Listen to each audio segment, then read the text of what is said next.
जी, एक audio viral हो रहा है, क्या बात है उसमें?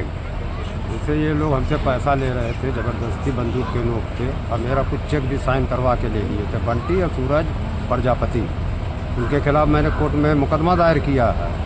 लेकिन जब मैं घर से भाग गया, आत्महत्या करने के लिए गया था, लेकिन सुना कि घर में आके सब धमकी दे रहे हैं, तो मैं 1.5 महीने बाद वापस आ गया। आके यहाँ उसके बाद मेरा लड़का उनको सूरज प्रजापति को बहुत गाली उली दे दिया था, क्योंकि हम लोग बर्बाद हो गए सर। एकदम एक पैसा घर में नहीं था, और मैं करीब 30 से 35 लाख रुपया इन लोगों को दे दिया। मैं बर्बाद हो गया, तो ये लड़का मेरा गाली दे दिया था। अब उस लड़के को ये लोग मतलब हरेसमेंट कर रहे हैं। मैं जो कह रहा हूँ वो कुछ कर ही नहीं रहे हैं, और लड़के को मेरे ले आए हैं पकड़ के, यहाँ चालान हो गया।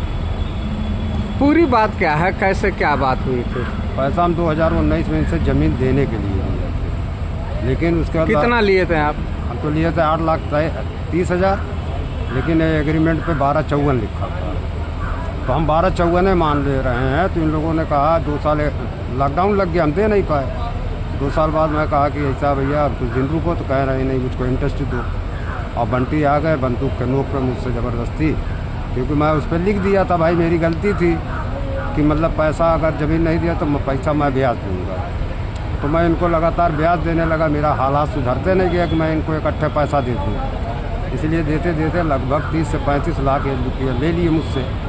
अब बंटी ने मुझको 1 रुपया नहीं दिया, ज़बरदस्ती सारा पैसा सूरज ने दिया है।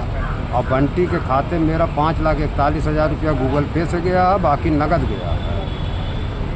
बस यही कांड है। उसके लिए मैं CGM साहब के यहाँ दरख्वास्त दिया हूँ, मुकदमा कायम किया हूँ कि ये लोग प्रूफ दे दें और हम पैसा देने के लिए तैयार हैं।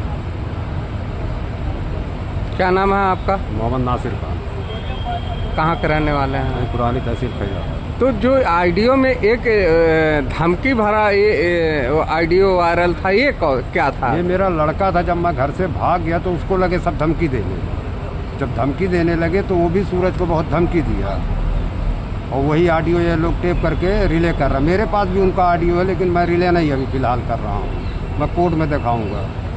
उनका भी कई धमकी का ऑडियो मेरे पास है।